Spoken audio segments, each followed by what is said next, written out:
Mastering the art of formal language and register in academic writing. Hello, language learners.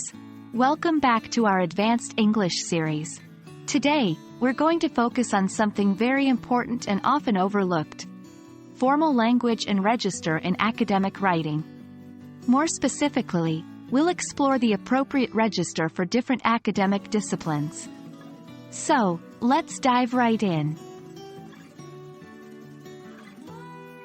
First off, let's clarify what we mean by register. In the realm of linguistics, register refers to the way a speaker uses language differently in various circumstances.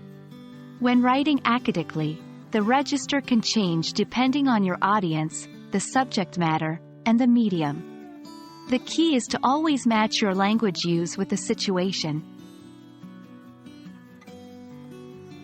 When it comes to academic writing, formal language is the order of the day.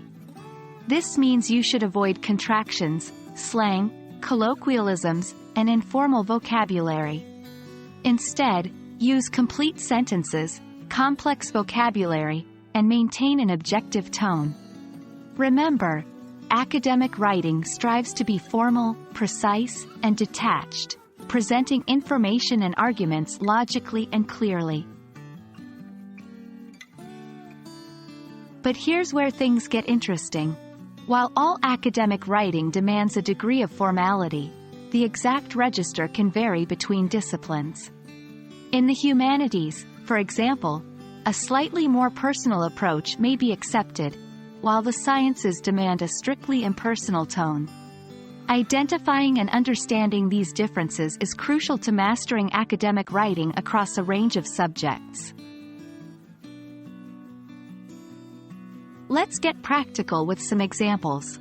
1. Humanities. In my analysis of the text, I argue that the author employs metaphor and irony to convey.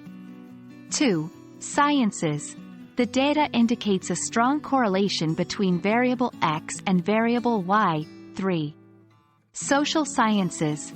This study explores the impact of socioeconomic status on educational achievement. 4. Law. The precedent established in case XYZ significantly impacts the interpretation of law ABC. As you can see, each discipline has its unique register, reflecting the nature of the subject and its method of inquiry. And that's it for today's lesson on formal language and register in academic writing. We hope you now have a better understanding of how to vary your academic register according to the discipline you're writing for.